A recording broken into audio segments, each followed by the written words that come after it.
Recording शुरू करो। सबसे पहले हमने भाषा की परिभाषा पढ़ी, ठीक है। फिर अलग अलग लोगों के विषय में भाषा है क्या, वस्तुतः उन्होंने भाषा को क्या माना है वो पढ़ा, है ना। सिद्धांत पढ़ा, दोनों का वर्गीकरण पढ़ा, आकृति मूलक वर्गीकरण, पारिवारिक वर्गीकरण, ठीक है। दोनों वर्गीकरणों को अच्छे से जाना। आकृति मूलक वर्गीकरण को जैसे मतलब 2 भागों में डिवाइड किया, जो योगात्मक 3 भागों में, वो सब हमने बहुत अच्छे से देखा। उसके बाद फिर पारिवारिक वर्गीकरण जो 18 4 खंडों में 18 परिवारों में वर्गीकृत किया गया, उसको देखा हमने, है ना। और उसी में फिर भारोपीय परिवार का वर्गीकरण, शतम वर्ग, किंटुम वर्ग, ये देखा हमने। अब हम देखने जा रहे हैं पंडित जी ध्वनि का वर्गीकरण, ठीक है ना। अब क्या देखना है अपने को, ध्वनि वर्गीकरण। हाँ, ध्वनियों का कोई नियम और ध्वनियों के विषय में क्या क्या अलग अलग वर्गीकरण हुआ है, वो हम लोग आज पढ़ेंगे, ठीक है। अब देखिए, सबसे पहले ध्वनि नियम देख लेते हैं फटाफट से भागते हुए। पहले ध्वनि नियम, परिभाषा किसी भाषा विशेष में किसी काल विशेष में कुछ विशेष परिवर्तनों को परिस्थितियों के अंतर्गत हुए विशेष प्रकार के ध्वनि नियम कहे जाते हैं। देखिए, सबसे पहले जो ध्वनि नियम है वो आपको 3 बहुत विशेष ध्यान रखने, ग्रिम नियम, ग्रासमन और वर्नर, इन्हीं से प्रश्न एक तो बनता ही है, ठीक है ना। मूल भाषा से संबद्ध, इस बात को हमने अपने श्लोक में रखा क्या, कि मूल भाषा से संबद्ध, मूल भाषाओं से संबंधित है कौन, ग्रिम ग्रासमान वर्णर, ग्रिम ग्रासमन और वर्णर, है ना। वर्णानाम प्रवृत्ति व प्रसिद्धि परमांगता, ये वर्णों की प्रवृत्ति करके अर्थात उनकी किस प्रकार से, मतलब परिवर्तन क्या है, ध्वनि में परिवर्तन मतलब वर्णों परिवर्तन हुआ तो ध्वनि परिवर्तन कह रहा है ना। अर्थात हम लोग जो का बोलते हैं वो लोग ख बोलते हैं, ऐसा ही बस अंतर है, यही है ना, यही अंतर है, वर्णों का परिवर्तन है, उसी को करके ये लोग प्रसिद्धि को प्राप्त हुए हैं। बात समझ में आ गई, ठीक है जी सर, है ना। अब कदाचित यहाँ से प्रश्न क्या बनता है कि सबसे पहले जो ध्वनि परिवर्तन का सिद्धांत है वो किसने दिया था, तो ग्रिम ने दिया था। सबसे अंतिम आधुनिक जो ध्वनि परिवर्तन का सिद्धांत है वो किसका है, वर्नर का है, ठीक है ना। या ग्रासमन से पूर्ववर्ती ध्वनि सिद्धांत के आचार्य कौन है, ध्वनि परिवर्तन का नियम देने वाले आचार्य कौन है, ग्रिम है। ये सब प्रश्न सामान्य प्रश्न यहाँ से बनते हैं। सबसे पहले ग्रिम नियम के विषय में देखते, कह रहे हैं ग्रिम नियम ध्वनियों में सर्वाधिक महत्वपूर्ण नियम है। यद्यपि ध्वनि परिवर्तन संबंधी नियमों का संबंध ग्रिम से जोड़ा जाता है, परंतु उसका सूत्र रास्क और इरे ने पहले ढूंढा था, ठीक है ना। इसे व्यवस्थित तथा वैज्ञानिक स्वरूप में करने का श्रेय जैकब ग्रिम को जाता है। मतलब ढूंढने वाले रास्क और इरे थे, ठीक है। लेकिन एक विद्वान हुआ ग्रिम, है ना, जैकब ग्रिम, जिसका पूरा नाम क्या था, जैकब ग्रिम, है ना, जैकब ग्रिम, ठीक है। इसने इसको, है ना, इसी ने इसको व्यवस्थित कर दिया, ठीक है। जर्मन विद्वान को जाता है, जर्मन के थे, है ना, याद रखना। ग्रिम ने अपने जर्मन व्याकरण के 2य संस्करण में इस नियम को प्रकाशित किया, तब से यह नियम ग्रिम नियम के नाम से जाना जाता है। बस वही है कि मतलब खोजा तो किसी ने, लेकिन उसको बस रिप्रेजेंट किसी ने कर दिया, संरक्षित करके रिप्रेजेंट कर दिया, तो उसके नाम से वो आ गया, है ना। इस नियम को ग्रिम नियम ने प्रथम ध्वनि परिवर्तन तथा द्वितीय ध्वनि परिवर्तन के रूप में विभाजित किया है, ठीक है। इस नियम को ग्रिम ने, हाँ बोलो सर, याकोबी ग्रिम और जैकोबी में से कुछ भी लिखा हो सकता है ना, क्योंकि हिंदी में याकोब बोलते हैं ना। ठीक है। इस ग्रिम नियम को, प्रोफेसर याकूब ग्रिम। अरे ठीक है यार, जो है देख लो उसको, जब उसमें शास्त्रार्थ मत करो उस विषय पर। ग्रिम ने प्रथम ध्वनि परिवर्तन तथा द्वितीय ध्वनि परिवर्तन के रूप में विभाजित किया, मतलब सामान्यतया इन्होंने 2 भागों में उस परिवर्तन को बांट दिया अपने ही को, है ना।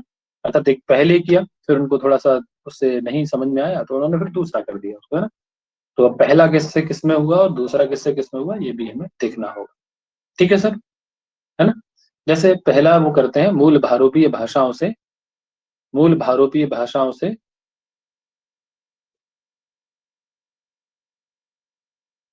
भाषाओं से किसमें करते हैं? निम्न जर्मन में, है ना? किसमें करते हैं? निम्न जर्मन में। ठीक है, पहला परिवर्तन जो होता है। दूसरा जो परिवर्तन होता है वो किसमें होता है पंडित जी? निम्न जर्मन से किसमें होता है? उच्च जर्मन में। उच्च ठीक है, जर्मन में। दो परिवर्तन के होते हैं। पहला जो ध्वनि परिवर्तन है वो आपको पता पड़ेगा, दूसरा भी पता पड़ेगा। ध्यान रहेगा ना अभी ये? बोला? जी सर। जी सर।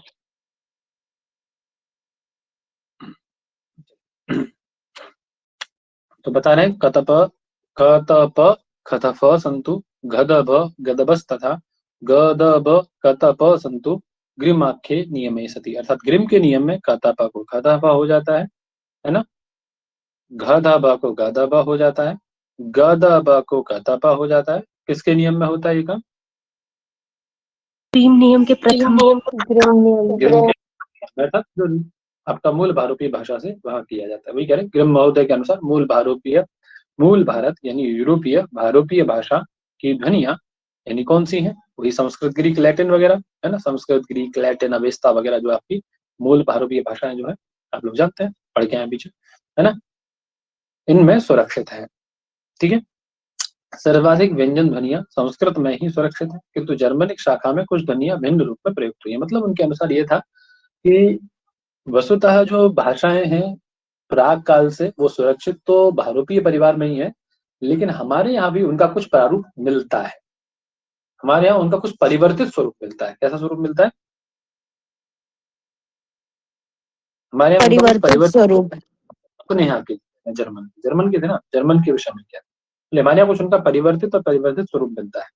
ठीक है, वही कह रहे जर्मनिक शाखा में कुछ ध्वनियां भिन्न रूप में प्रयुक्त हुई है, यही तो बात है। ठीक है, क्या कह रहे हैं? तो देखिए सबसे पहला उन्होंने जो बताया वो देखिए, पहले मूल भारोपीय ध्वनियां और जर्मनिक ध्वनियां। ठीक है, वही पहला वाला जो परिवर्तन है वही बताया जा रहा है। ठीक, मूल भारोपीय ध्वनियों से जर्मनिक ध्वनियों में, मतलब निम्न जर्मन। मूल भारोपीय कौन सी? संस्कृत ग्रीक है, लैटिन है। ठीक है, जर्मनिक ध्वनि कौन सी? गाथिक है, अंग्रेजी है, डच है, निम्न जर्मन है। ठीक है, ये सब। अब इनमें क्या होता है पंडित जी? कह रहे तो जो आपकी क त प है उनको ख थ प हो जाता है, ख की जगह हा भी मिल सकता है आपको। ठीक है, ये ध्यान रखना। घ द ब को ग द ब हो जाता है और ग द ब को क त प होता है। ध्यान रहेगा क्यों पंडित जी? बोलिए जी हाँ भी ना? रहेगा सर। नहीं नहीं रहेगा, रहेगा सर। रहना। ठीक है, अब प्रश्न ये होता है कि अब यहाँ से सिंपल इतना तो प्रश्न बनता नहीं, इतना सिंपल प्रश्न तो पहले बनता था, है ना? अब तो क्या पूछा जाता है कि परिवर्तन होता है घोष महाप्राण से घोष अल्प प्राण में, घोष अल्प प्राण से अघोष अल्प प्राण में, अघोष अल्प प्राण से अघोष महाप्राण। बात समझ में आ गई? ये पूछा जाता है। ठीक है, आपसे यही पूछा जाएगा कि ग्रिम के द्वारा जो परिवर्तन किया गया है उसमें घोष महाप्राण का परिवर्तन किसमें होता है? तो घोष अल्प प्राण। अब इसको याद रखने का तरीका क्या है? क्यों पंडित जी, मेरी बात समझ में आ रही है आपको? जी आ रही है सर। जैसे हम लोग तर्क भाषा पढ़े, तर्क भाषा में हम लोगों ने याद किया था ना, क्या जो निकर्ष की बात आ रही थी, है ना?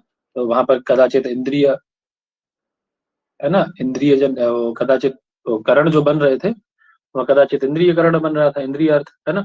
कदाचित करण, ऐसा करके अलग अलग करण बन रहे थे ना हमारे। कदाचित ज्ञान है ना, ये सब कर्ण थे ना, अलग अलग कर्ण बन रहे थे। ऐसे ही हमने तो क्या किया था, हमने उसको याद करने के लिए हमने सीक्वेंस याद कर लिया था। यही किया था ना हमने, पांच का सीक्वेंस बोले, जब ये हमारा करण होगा तो ये अवान्तर व्यापार होगा और ये फल बन जाएगा। ऐसे ही याद कर लिया था, ऐसे यहाँ याद करना है। बस चार को याद कर लो, काम बन जाएगा अपना। क्या बोले? अघोष अल्प प्राण पहले याद करो, दूसरा घोष महाप्राण याद करो। समझ में बात? जी सर। फिर घोष अल्प प्राण और अघोष अल्प प्राण, वही देख लो। पहले क्या है? अघोष अल्प प्राण है, उसको परिवर्तित किया आपने अघोष महाप्राण में, अर्थात अघोष जो अल्प प्राण था वो कहाँ चला गया? अब अघोष महाप्राण हो गया। ठीक है, उनके यहाँ। हमारे यहाँ जो घोष महाप्राण बोले जाते हैं वो उनके यहाँ घोष अल्प प्राण के रूप में चले जाते हैं। समझे पंडित जी? है ना? हमारे यहाँ जो घोष अल्प प्राण है वो उनके यहाँ अघोष अल्प प्राण। समझ में आ गई बात? तो जो पूछा हाँ मतलब यस ये आपसे पूछ लिया जाए घोषण प्राण का परिवर्तन होता है उनके यहाँ क्या? हाँ, किसमें? तो आप बता पाओगे? अगले वाले का बता दो, अभू स्वल्प उससे अगला वाला बता दो। समझ में आ गई बात है? बोलो। जी महोदय। जी सर। जी सर। ध्यान रहेगा ना? ठीक है। अभी आपका जो जैसे आप बुक वगैरह में देखते होंगे वो वाला चार्ट बना के बता दिया है। ठीक है। खतापा को खताफा किया है ना, या हताफा बोल दो, अभी आ जाता है। ठीक है। खतापा को खताफा, खताफा को गदाबा, गदाबा को गदाबा। ठीक है, यही तो है। खतापा को खताफा है ना, गदाबा को गदाबा और गदाबा को खतापा। ठीक सर? जी ठीक सर। है। जी कह रहा है द्वितीय ध्वनि परिवर्तन, प्रथम ध्वनि परिवर्तन, जो प्रथम ध्वनि परिवर्तन था वो भारतीय भाषा से जर्मन भाषा में हुआ था, लेकिन द्वितीय ध्वनि परिवर्तन तो जर्मनिक भाषाओं की दो शाखाओं में हुआ, जो कि निम्न जर्मन से उच्च जर्मन में था। ठीक है। इसमें क्या हुआ? गदबा को खतापा हो गया, खतापा को खतापा और खतापा को गदबा हो गया। बात समझ में आ गई? क्या हुआ इसमें? बोलो। गदब को कतप हुआ, कतप को खतप, खतप को गदब हो गया। सिंपल सा था, बहुत सरल सा था ये, है ना? उसमें तब भी ऊपर दो आ गए थे। आपने क्या किया था? कतपा को आपने खतफा किया था। ठीक है। और आपने किया था कतपा को खतफा, लेकिन वहां उठाया उन्होंने गधबा को गदबा। ठीक है, फिर गदबा को कतपा। यहाँ क्या हुआ? यहाँ थोड़ा सा यहाँ से शुरू होता है, ये यहाँ से नहीं शुरू होता है, यहाँ से शुरू होता है। यहाँ गदबा को कतपा किया जाता है, कतपा को खतफा, खतफा को गदबा, कितना ही होता है बस। ठीक है। वही चीज यहाँ दिखाई गई है, देखो। गदबा को कतपा किया गया, कतपा को खतफा, खतफा को गदबा। ठीक, समझ में आ गया? जी सर। बहुत सरल सा है, सिंपल था, तो ध्यान रहेगा ये बात। बोलो। रहेगा सर। चलो, अब ग्रासमैन का नियम आ जाता है ना। कह रहे जो ग्रिम का नियम था उसमें अपवाद थे कुछ, उनका परिमार्जन ग्रासमैन ने किया। ठीक है ना? कह रहे अपना नियम प्रस्तुत करते हुए कहा उन्होंने कि दो सन्निकृष्ट महाप्राण यदि पास में हो, ठीक है, मतलब एक साथ दो महाप्राण ध्वनि आ जाए, तो उनमें से पहले वाले को अल्प प्राण कर देंगे हम। आपने सूत्र पढ़ा है अभ्यास चर्चा? अभ्यास चर्चा सूत्र पढ़े हो?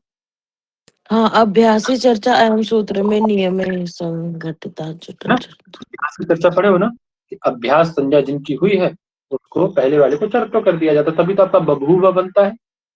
बभूव बनाते हो ना? जी जी जी सर। भूव होता है, आप क्या कर देते हैं? भा को व बना देते हैं, बभूव कर देते हैं। यही होता है ना आपके यहाँ अभ्यास चर्चा में, बस वही नियम। बबू बबू फूल से बन। समझ में आ गई बात? कुछ कह रहा है कोई क्या? नहीं महोदय। तो वही कह रहे हैं, दो सन्निकृष्ट महाप्राण ध्वनियां यदि एक साथ हो तो उनमें जो पहला वाला है वो पहले वाले को क्या हो जाता है? अल्प प्राण हो जाता है। ठीक है। जैसे संस्कृत में धा धातु है ना, विधाय धारण पोषण है, उसे ध धाती बनाते हैं। तो पहले वाले धा को क्या कर देगा? या महाप्राण को क्या कर देगा? अल्प प्राण अल्प कर देगा। अल्प प्राण। तो दधाती आपका बन जाता है ना? ऐसे विभर्ती को विभर्ती बना देता है, भभूव को बभूव बना देता है। ये तो बात है। क्यों जी? वही कह रहे थे। देखो अब श्लोक श्लोक याद कर लो, बस बहुत है, उतने में ही तो काम चल जाता है बस। कह रहे महाप्राणा द्वयी युक्ता द्वयक्षरा मूल धातव, दो महाप्राण युक्त वाली, दो महाप्राणों से युक्त दो अक्षर वाली मूल धातु को क्या कर दिया जाए? आदि महाप्राण नाशस्यात्, आदि वाले महाप्राण का नाश कर दिया जाए, है ना? किसके नियम में? बोले ग्रासमान विधो स्मृते, ग्रासमान में। ठीक है। वर्ण नियम आ जाता है। अरे ग्रिम नियम का एक परिवाद या परिमार्जक है कौन? वर्नर नियम।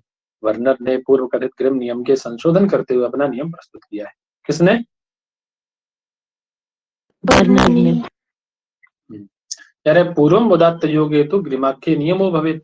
अब देखिए, ध्यान से समझिएगा, ग्रिम और दोनों पीछे पड़े किसके हैं? चाहे ग्रासमान हो चाहे वर्नर हो, दोनों किसके पीछे पड़े? अल्प प्राण महाप्राण। ये मैं क्या कह रहा हूँ,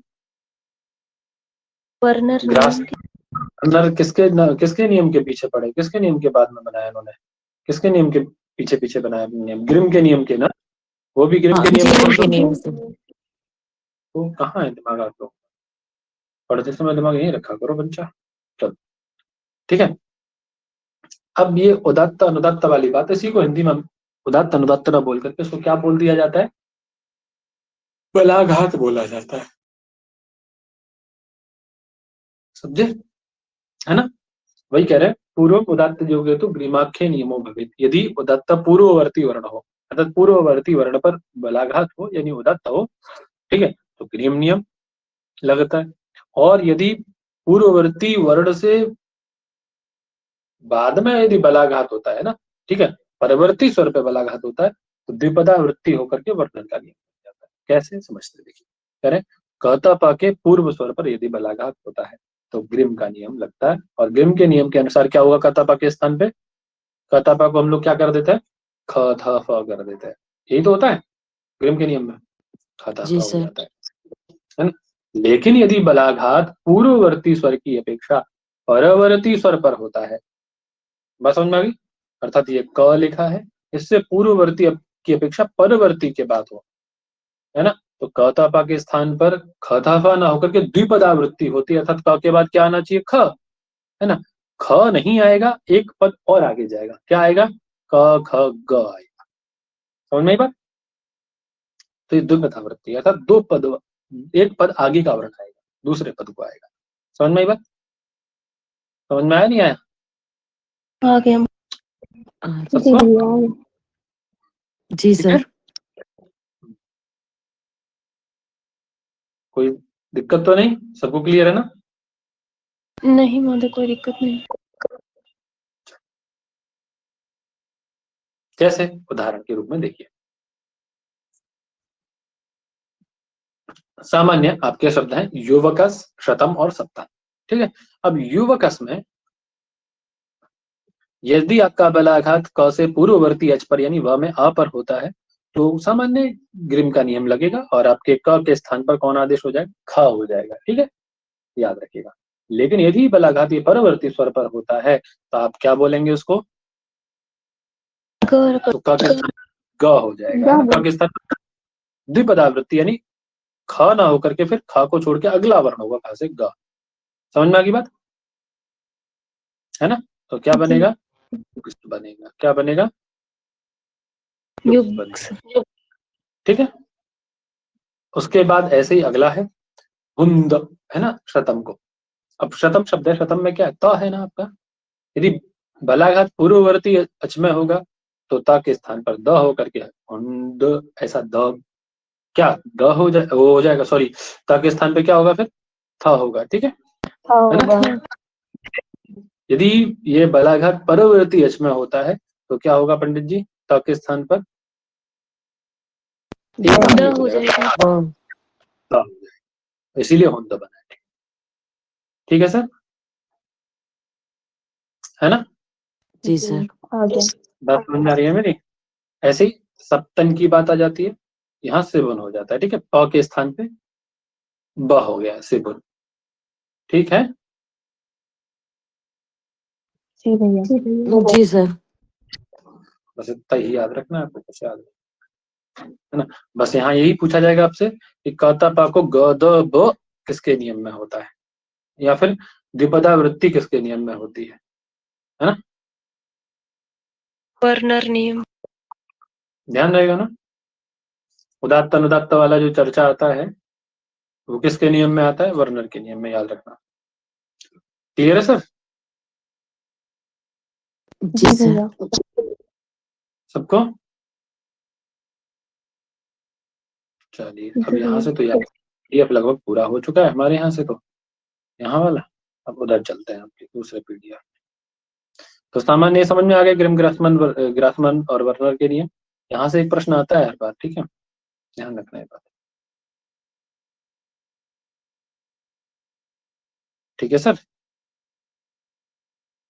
जी सर।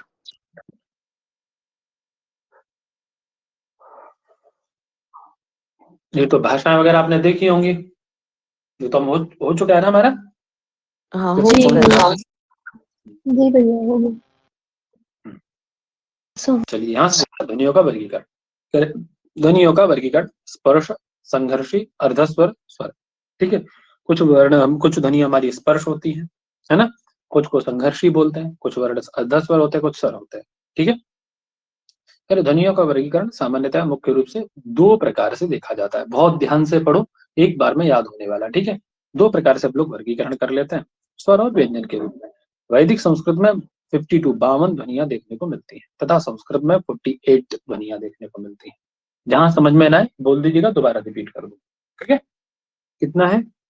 सामान्यतः दो भागों में बांटा हमने, स्वर और व्यंजन।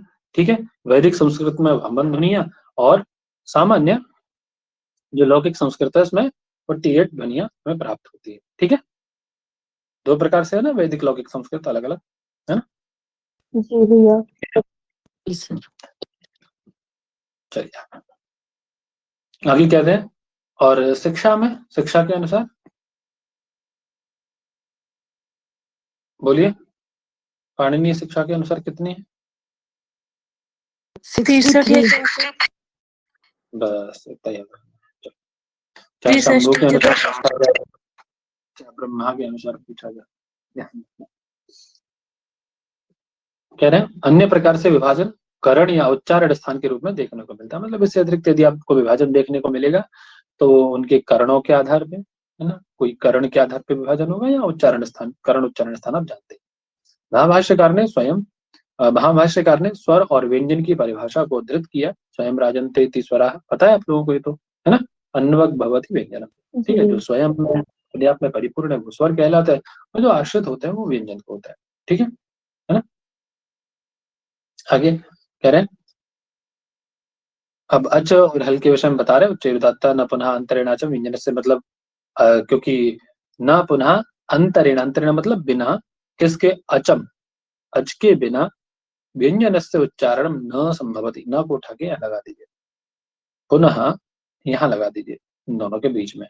कह रहे पुनः अंतरेण अचम, अर्थात बिना अच के व्यंजन से उच्चारण न संभवती, व्यंजन का उच्चारण पॉसिबल है क्या? नहीं है।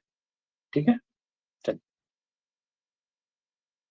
कह रहे यही बात याज्ञवल्क्य स्मृति में भी देखने को मिलती है। यह स्वयं राजन्ते स्वरमाह पतंजलि उपरि स्थायिना ते व्यंग्यम व्यंजनम उच्यते। ठीक है, जो किसी पर आश्रित होते हैं वो उनको व्यंजन कहा जाता है। ठीक है, कह रहे अन्य प्रकार से भेद उपभेद भी ध्वनियों के देखने को मिलते हैं, जैसे अर्धस्वर, वर्तुल स्वर, संधिज स्वर, स्पर्श संघर्षी, ऊष्म, अंतस्थ, नासिक्य, लुंठित, पार्श्विक, अल्पप्राण, महाप्राण, विवाह, श्वास, अघोष, संवार, नाद, घोष, उदात्त, अनुदात्त, स्वरित इत्यादि।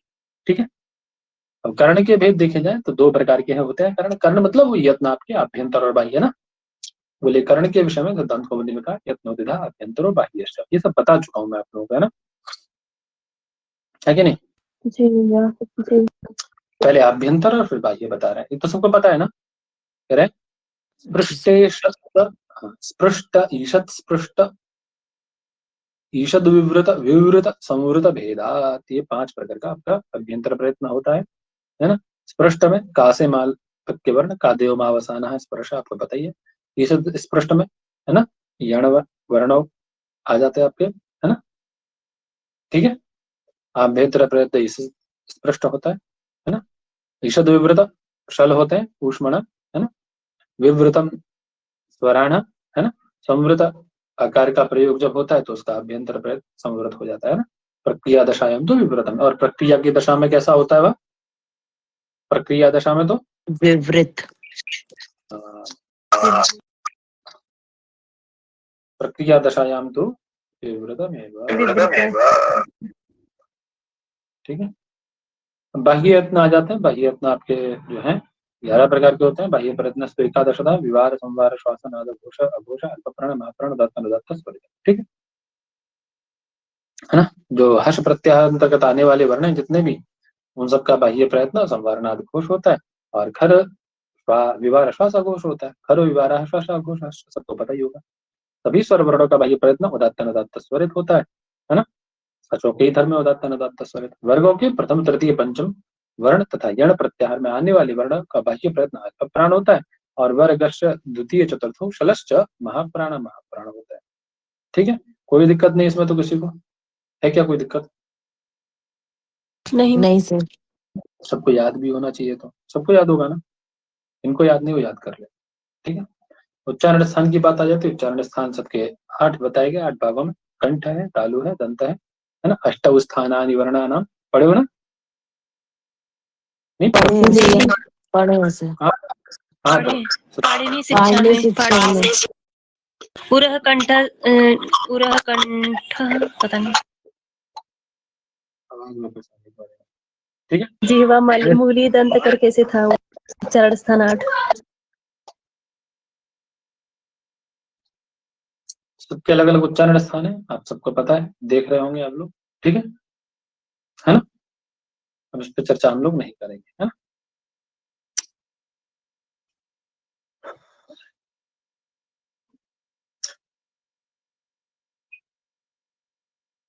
कादेव मावसाना है स्पर्शः, वो पता है। वर्ग भी पता है। संघर्षी की बात आ जाती है, स्पर्श के बाद संघर्षी आ जाता है। कह रहे परिभाषा, ये संघर्षी, अभी यहाँ से प्रश्न बनता है आपका, है ना, संघर्षी कौन है, कैसे? ये भी व्यंजन होते हैं जिनके उच्चारण में मुख विवर का कोई स्थान संकुचित हो जाता है। मुख जानते हैं ना आपका, ये जो विवर है मुख, ठीक है, इसका उच्चारण जब आप करते हैं इनका, तो आपके मुख का कोई भी स्थान एक संकुचित हो जाएगा इनके उच्चारण में। इनसे अंदर से आने वाली वायु रगड़ कर निकलती है, अर्थात थोड़ा सा घर्षण होकर निकलेगा। ऊष्म वर्णों को संघर्षी ध्वनि कहा गया है। ऊष्म वर्ण क्या कहलाते हैं? संघर्षी संघर्षी कहलाते ध्वनि। हैं। शलूष्माणः, अर्थात शल यानी शकारत्र और आकार प्रत्याहार में आने वाले वर्णों को ऊष्म वर्ण कहा जाता है।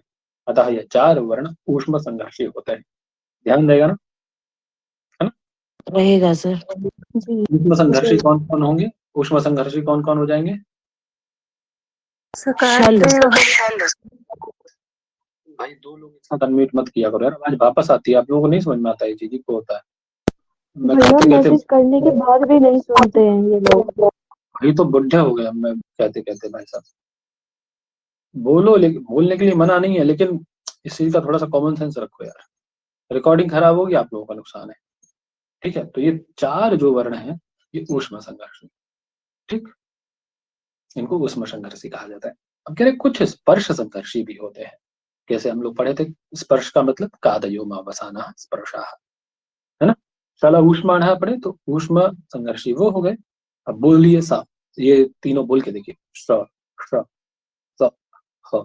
आपको अपने मुख को संकुचित करना ही पड़ेगा उनका उच्चारण करने में। ऐसा कर रहे हैं, देख के करके देखिए एक बार, ठीक है। उसी प्रकार से ऐसे ही कुछ स्पर्श जो आपके क से लेकर के म तक के वर्ण है, कादेव मावसाना स्पर्शा, जो आप ऊपर पढ़ के आए हैं, है ना, उनमें भी कुछ वर्ण ऐसे होते हैं जिनका उच्चारण करने में आपका जो मुख विवर है वो संकुचित होता है। ठीक है, जैसे ख। अब देखिए क ऐसा नहीं है, क क क में आपका मुख पूरा खुला हुआ है, किसी चीज को आपको संकुचित नहीं करना पड़ा, ना अपने कंठ को, ना तालु को, किसी चीज को नहीं।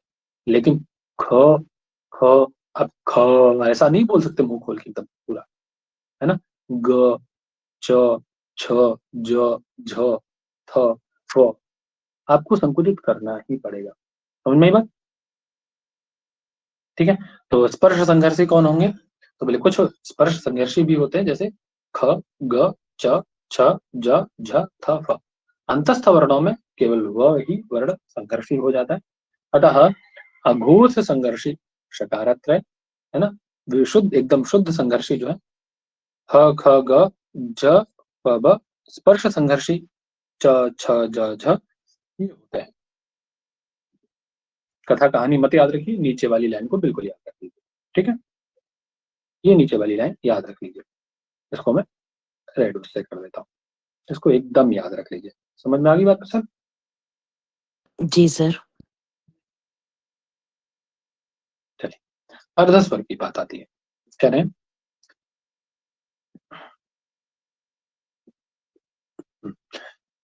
संस्कृत में अर्धस्वर को अंतस्थ भी कहा जाता है।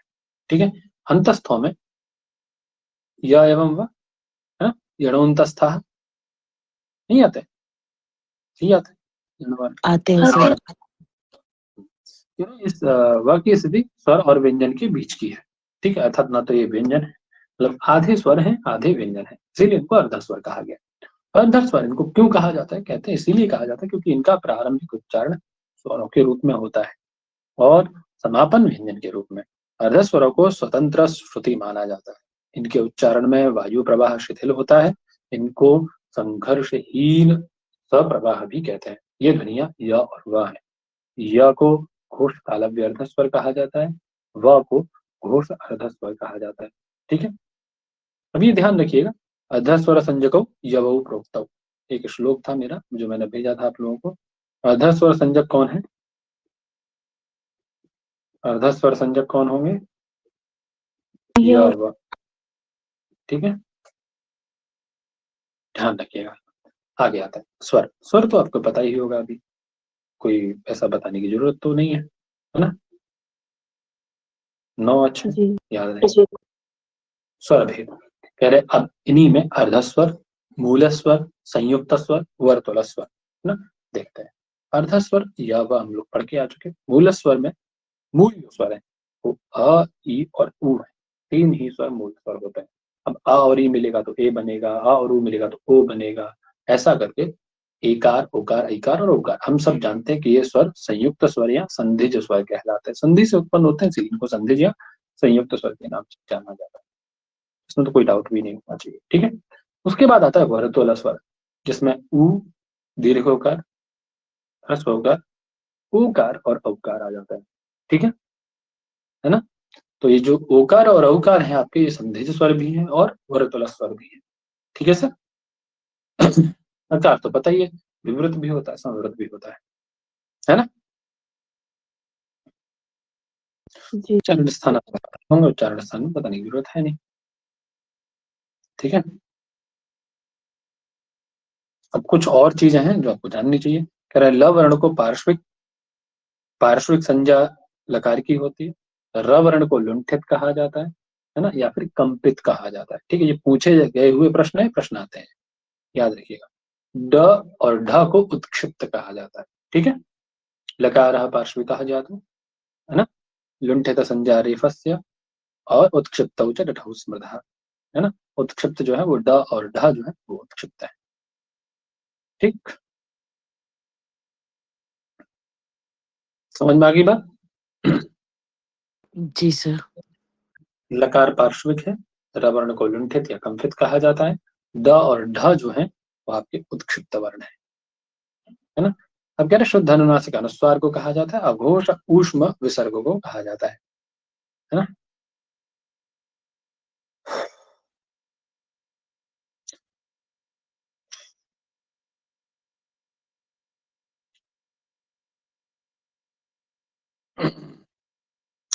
ध्वनि यंत्र वगैरह के विषय में चर्चा कर रहे हैं, ध्वनि परिवर्तन के कारण ये हमें पढ़ना है, यहाँ से तो प्रश्न बनता ही बनता है ना। निरुक्तकार ने निर्वचन के 5 सिद्धांत बताए हैं, पता है ना सबको, कौन से 5 सिद्धांत, बोलो। निरुक्त पढ़ के आया भाई साहब, बोलो। अब तक तो भूल भी गए होंगे।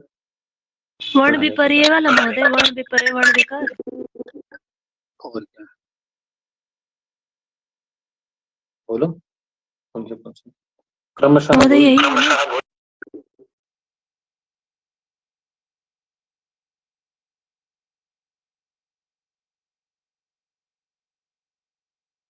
महोदय यही बोलो। है। वर्ण आगम है, वर्ण विपर्य है, वर्ण विकार है, वर्ण नाश और धात्वार्थ अतिशय करके था। हुए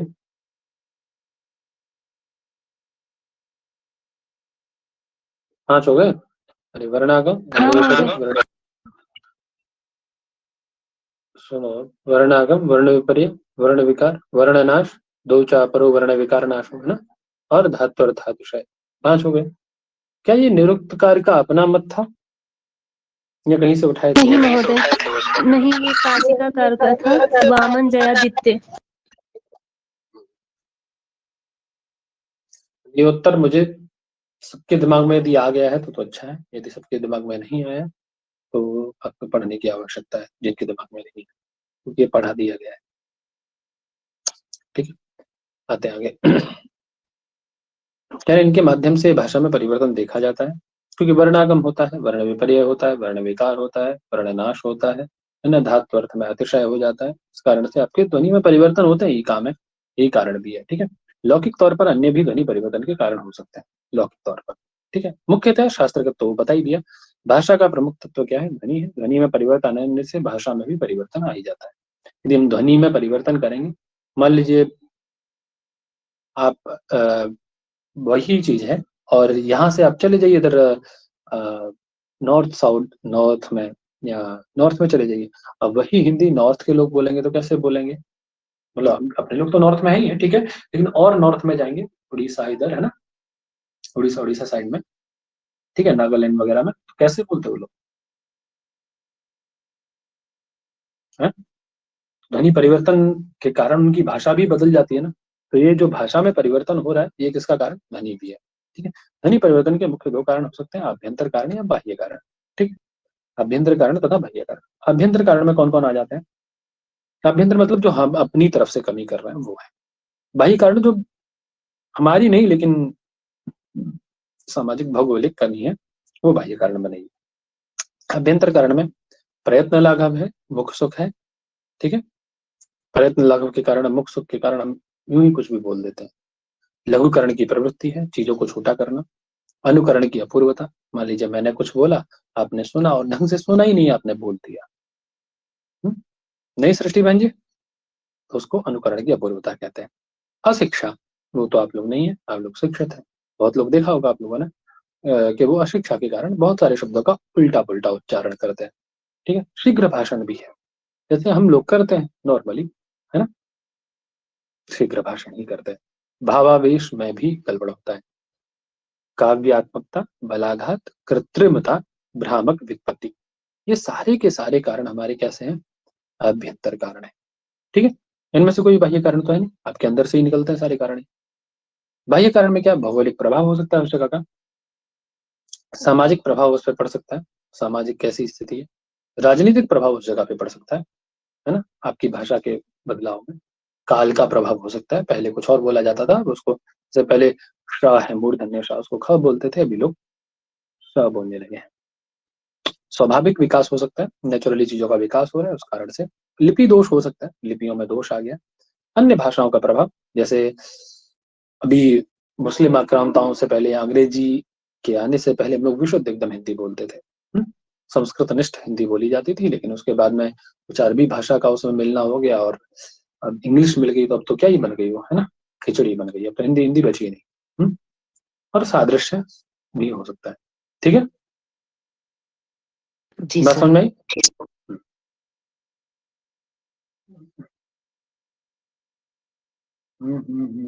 आगे इन्होंने बताया कि हाँ बता दें, अर्थ संकोच, अर्थ विस्तार बताएंगे ना।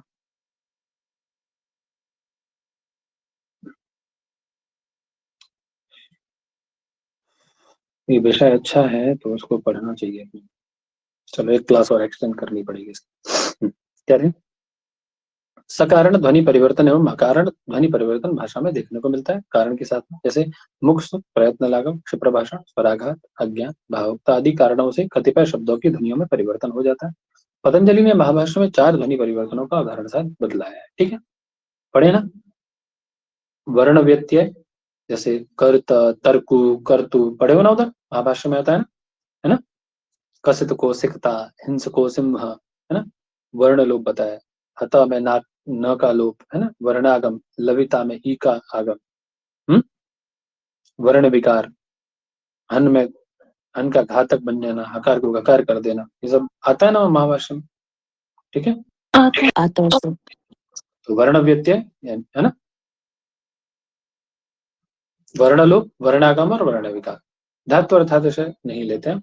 4 कारण महाभाष्यकार लेते हैं, याद रहेगा ना 4 कारण कौन से हैं, ध्यान रखना है ना।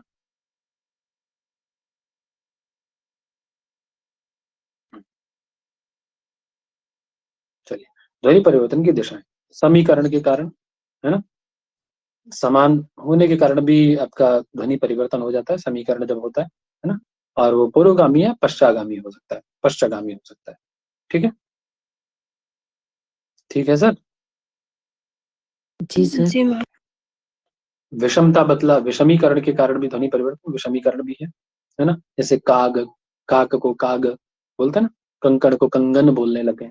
पुरुष को पुलिस, मुकुट को मोर, मौर, है ना, गुरु को गरु। ये सब क्या है, विषमीकरण है। आगम, तो आदि स्वरागम भी हो सकता है, आदि व्यंजनागम है, मध्य स्वरागम है, मध्य व्यंजनागम है, अंत्य स्वरागम है। ठीक है, ठीक है सर। जी सर। जी सर। देख लीजिएगा, एक बार पढ़ लीजिएगा, ऐसे नॉर्मल रीडिंग लगा लीजिएगा, है ना।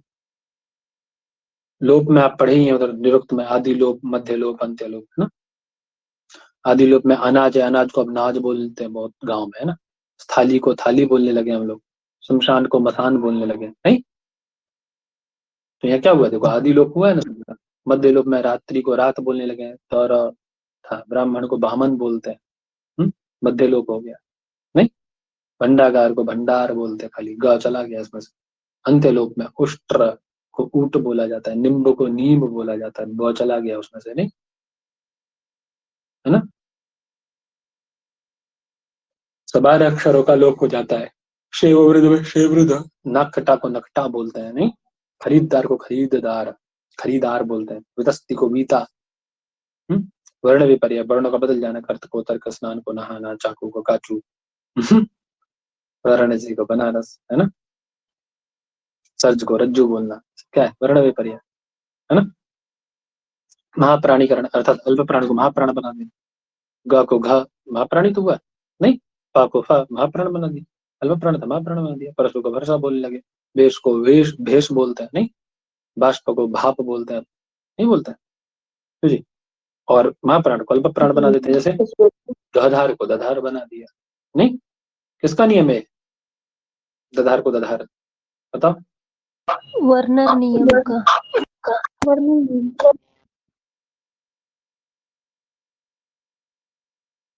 माने वर्णर, वो महाप्राण को अल्प प्राण। ग्रासमान है या वर्णर है।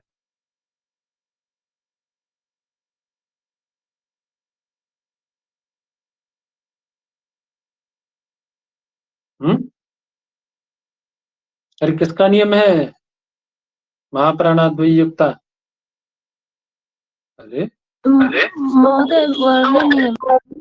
आसमान का है सर। ग्रासमान का है, ग्रासमान का। इतना मारेंगे नहीं वर्णर वालों को, एकदम गधे लोग हो यार। अभी मुश्किल से 20 मिनट नहीं हुआ आप लोगों को पढ़े आए हुए ऊपर से, हैं। अभी आपकी बुद्धि भ्रष्ट होने लगी 2 मिनट में, मतलब 2 मिनट में बुद्धि भ्रष्ट हो गई आपकी। गा के बता रहा हूँ, गा के बता रहा हूँ, 10 बार बता दिया उसको फिर, तब भी वर्नर वर्नर लगे चिल्लाने। किसका नियम है ये।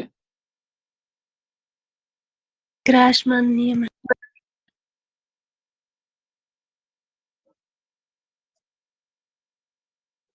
चलिए, तो ये सब देख लीजिएगा, है ना। मुख्य मुख्य वाले देख लीजिएगा इसमें, हालांकि यहाँ से प्रश्न देख लीजिएगा एक बार, है ना। अपनिहित वाला आ जाता है, यानी अवेस्ता भाषा में अधिक देखने को मिलता है ना। इसमें स्वर भक्ति हो जाती है। ठीक है, स्वर भक्ति का मतलब जानते हैं ना, जानते हैं स्वर भक्ति। हम्म, जी। क्या क्या है स्वर भक्ति, बताओ। किसे कहते हैं स्वर भक्ति। स्वर की लेके थाली चावल, पूजा करना स्वर की। नहीं महोदय। क्या है स्वर भक्ति में, पढ़ाए नहीं थे, शिक्षा पढ़ रहे थे हम।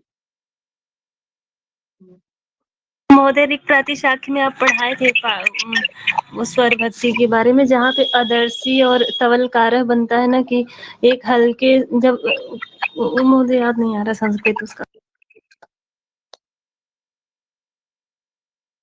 जब जैसे महोदय की कोई उच्चारण होता है तो उसमें जब हल्के स्वर यानी अकार का मतलब थोड़ा सा सुनाई देता है तो वहाँ पे उसे स्वर भक्ति कहते हैं। जैसे अदर्शी में और तवलकारा में हल्का स्वर ल के बाद अ सुनाई दे रहा है और अदर्शी में र के बाद रेफ के बाद अ सुनाई दे रहा है, वही स्वर भक्ति है। और उसे दर्शाने में मुझे पूरा ठीक ठीक बताने नहीं आ रहा।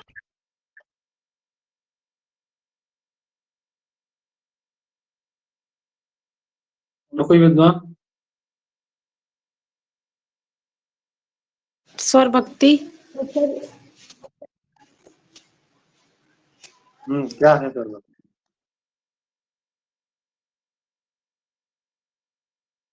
हर्री कुर्डी करके है ना एक वो वाला श्लोक,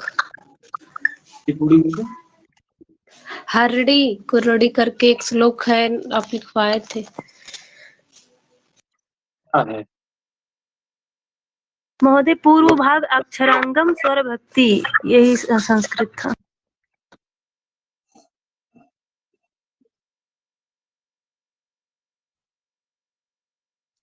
नहीं, कुछ याद नहीं है,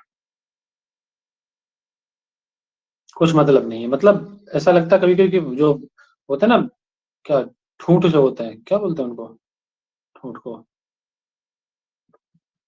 उनको पढ़ाया जा रहा है।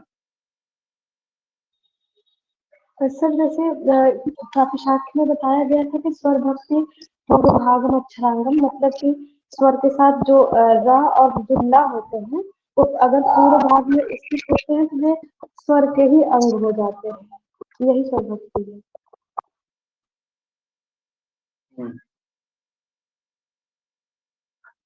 तो भेद बताए गए थे, ह्रस्व स्वर भक्ति और दीर्घ स्वर भक्ति बताए गए थे ना। और शिक्षा, ये प्रातिशाख्य का बता रहे हो, शिक्षा में भी बताया था मैंने, यदि याद हो किसी को तो। चलो इतना याद कर रखे हो, एक दो लोगों को याद है, बहुत है सब लोगों के लायक। यह नाम प्रोफेसर ग्रिम, जो अभिश्रुति है, प्रोफेसर ग्रिम ने दिया था। ठीक है, इसका प्रयोग जर्मन भाषा में होता है नॉर्मली। अपश्रुति आ जाता है, यह ग्रिम का ही दिया हुआ है। इसका मुख्य कारण है स्वर परिवर्तन होता है।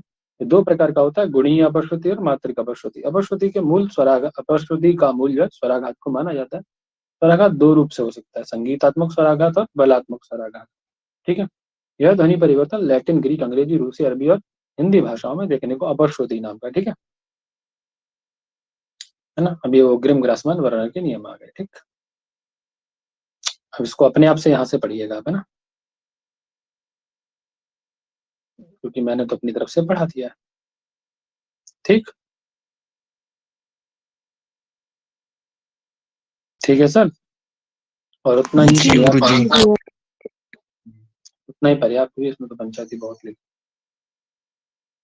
है ना।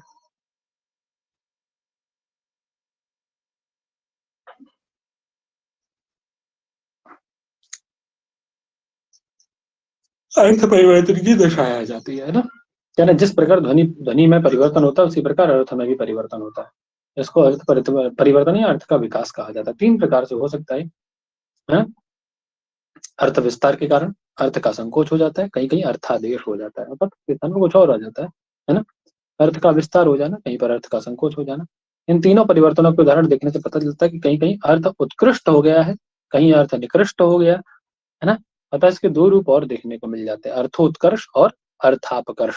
तो 5 रूप हो गए ना, अर्थ विस्तार, अर्थ संकोच, अर्थादेश, अर्थोत्कृष्ट और अर्थोत्कर्ष और अर्थापकर्ष। ठीक है ना। सबसे पहले अर्थ विस्तार के विषय में बताना है। कह रहे पहले शब्द किसी विशेष या संकुचित अर्थ में प्रयुक्त होते थे, बाद में वो अर्थ उनका और बड़ा हो गया। मतलब ये समझ लो कि किसी व्यक्ति को पहले अधिपति बनाया गया था एक गांव का, अब वो क्या हो गया, पूरे क्षेत्र का अधिपति बन गया धीरे धीरे, है ना। किसी एक गांव विशेष को द्योतित करता था, वो पूरे क्षेत्र को द्योतित कर रहा है। समझ में आई बात? ठीक है जी जी गुरुजी। क्या कह रहे हैं? जैसे कुशल है, अब कुशल क्या था, कुशाल लाती थी, कुशल हम लोग पढ़ते हैं उधर, रूढ़ था कुशल आने में, है ना। लेकिन अब दक्ष, चतुर इत्यादि, अब किसी भी चीज में वो वीणा बजाने में है ना, क्रिकेट खेलने में है, पढ़ने में है, खाने में है, जिस चीज में मतलब निपुण है उसको हम लोग कुशल कहने लग जाते हैं। है ना। ऐसे ही प्रवीण, वीणा बजाने में जो कुशल था उसको प्रवीण कहा जाता था। निपुण में वो निपुण अर्थ चला गया इसका, किसी भी चीज में निपुण हो सकता है, किसी भी चीज में प्रवीण। हम कह सकते हैं अध्ययन में प्रवीण है, खाने में प्रवीण है ना। बोलते नहीं बोलते हैं? बताओ, पहले तेल मतलब केवल तिल के तेल के लिए प्रयोग होता था, अब कोई भी द्रव हो आपका, है ना, चाहे मूंगफली का हो, चाहे आपका सरसों का हो, किसी का भी हो, तेल उसका व्यवहार होता है, नहीं होता है? बताओ। होता है सर। रिफाइन को भी लोग बोलते हैं, रिफाइन को भी तेल बोलते हैं, सोया का जो होता है। गौशाला पहले गायों का स्थान हुआ करता था, पशुओं के स्थान को गौशाला बोल दिया जाता है। पहले गाय विशेष का स्थान गौशाला कहलाता है ना। मसी, मसी पहले काली स्याही को बोला जाता था, जितनी भी स्याही है उनको मसी बोलने लगा, है ना। गवेषणा गायों को ढूंढना, खोजना, है ना। गायों के लिए होता था, गायों की इच्छा, अब खोजने के लिए गवेषणा करना शब्द है ना। इसीलिए आपके रिसर्च को गवेषणा भी कहा गया। रिसर्च का एक नाम गवेषणा भी है, अनुसंधान का पर्याय है ना, है कि नहीं। महाराज पहले राजा के लिए प्रयुक्त होता था, पाक शास्त्री जो उसके लिए प्रयोग होता है कि नहीं। अधर पहले, अधरोष्ठ जो नीचे वाला ओष्ठ है उसके लिए प्रयोग होता था, अब समग्र ओष्ठ के लिए प्रयोग होता है, दोनों के लिए। समझ नहीं बात। उसी प्रकार से बैल, पशु, गधा, उल्लू, है ना, ये सब अर्थ विस्तार होकर के कहाँ चले गए, मूर्ख में। कोई किसी को पशु कह देता उसका मतलब वो मूर्ख कह रहा, नहीं। बैल कहते एकदम बैल हो, उसका मतलब मूर्ख हो, है। पहले बैल के लिए प्रयुक्त होता था। समझ नहीं बात। जी सर। समझना, अर्थ संकोच आ जाता है। अब विस्तार के विपरीत, जो पहले बहुत सारे अर्थ में प्रयोग होता था, अर्थात डिमोशन हो गया उसका, है ना। पहले बहुत बड़ा उसका वो था दायरा, अब उसका दायरा संकुचित कर दिया गया। उसका दायरा क्या कर दिया गया, संकुचित कर दिया गया, तो उसको अर्थ संकोच कह दिया, जिसके दायरे को सीमित कर दिया गया, है ना। जैसे गौ, अश्व, है ना, पृथ्वी, मनुष्य, ठीक है। अब गौ क्या है, पहले गौ जो है पृथ्वी के लिए बहुत सारे पर्याय हैं इसके, कितने अनेकार्थक था, अब एकमात्र गाय अर्थ में संकुचित हो गया, है ना। जो जाता था उसको अश्व कहा जाता था, अश्नुते भानम, आप वो पढ़िए उसका,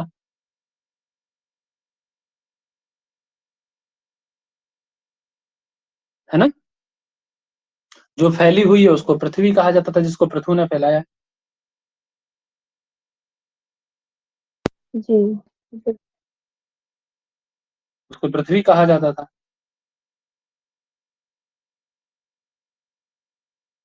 है ना, वो पृथ्वी था।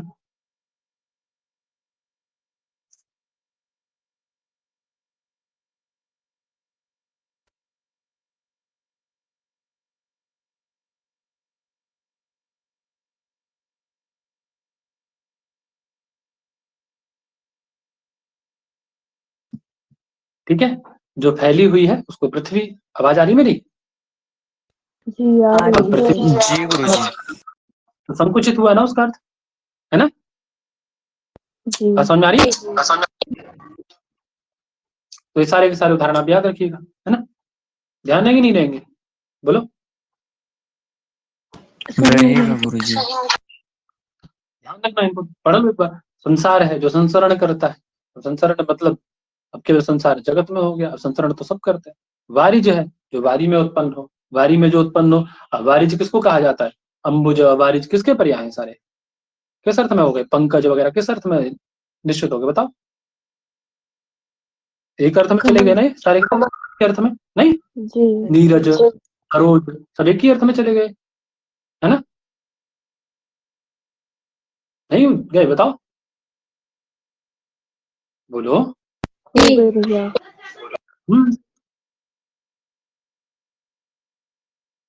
ठीक है, तो उसको ध्यान रखना, है ना। ऐसे ही आपके तोयद है, तोयधी है, जलद है, पर्वत है, तटस्थ है, मध्यस्थ है, उदासीन, मंदिर, मृग, सभ्य, श्राद्ध, तर्पण, है ना, अनुकूल, प्रतिकूल, वेदना, तृष्णा, घृणा, ये सारे के सारे शब्द अर्थ संकोच का उदाहरण है। ठीक है, अर्थात पहले इनके अर्थ बहुत होते थे, अब ये एक अर्थ में निश्चित हो गए, ठीक है, सीमित अर्थों में चले गए, है ना। समास के कारण, उपसर्ग के कारण ये अर्थ संकोच हुआ है इनमें ना, ठीक है। योग का संयोग बन गया, है ना, योग बन गया, योग बन गया, नियोग बन गया, ठीक है, प्रत्यय के कारण हो गया ये काम, है ना, ठीक है। तो ये सारे के सारे उदाहरण आप पढ़िएगा इसको, है ना, एक बार पढ़ लीजिएगा अपने आप से, नहीं यहाँ सामान्य ये समझ लोगे, है ना। अर्थादेश हो जाता है ना, जब शब्द अपने मूल अर्थ को छोड़कर एक नए अर्थ को धारण कर लेता तो उसको हम लोग अर्थादेश कहने लगे। प्राचीन अर्थ उसके हो गए और उसने नए अर्थ को धारण कर लिया, वो अर्थादेश हो गया, है कि नहीं। जैसे देवता, असुर शब्द का अर्थ क्या होता था, देवता होता था, लेकिन अब देवता लुप्त होकर के उसको असुर यानी राक्षस के लिए कहने लगे, है ना। साहस मतलब जीतना होता था, सहन करने अर्थ में कहने लगे उसको। करपट का मतलब फटा वस्त्र होता था, अब कपड़े के अर्थ में आ गया। खाद्य मतलब खाने योग्य वस्तु होती थी, अब खाद्य मतलब खाद हो गया उसका, है। वर का मतलब श्रेष्ठ होता था, अब दूल्हे को वर कहते हैं, कहते हैं ना वर वधू, है नहीं। हम्म, है ना। मौन मतलब मुनि कर्म के लिए आता था, अब चुप रहने के लिए आ गया। पाषंड एक संप्रदाय था, अब दिखावा ढोंग के लिए पाखंड आ गया। मुग्ध मूर्ख को कहा जाता था, मोहित को कहने लगे, ठीक है, ठीक है सर जी। जी सर। जी। अब वाक्य के विषय में आ गया, वाक्य किसे कहा जाता है, वाक्य क्या है, कैसे कैसे होता है। चलो एक क्लास और रखेंगे, आपकी इसको खत्म कर देंगे क्लास में, ठीक है। जी सर। जी भैया। हालांकि सब हो चुका है, लेकिन तथापि चलो एक बार और देख लेंगे, है ना, ठीक है। जी गुरुजी। भैया। जी सर। बस देखो 13 लोग,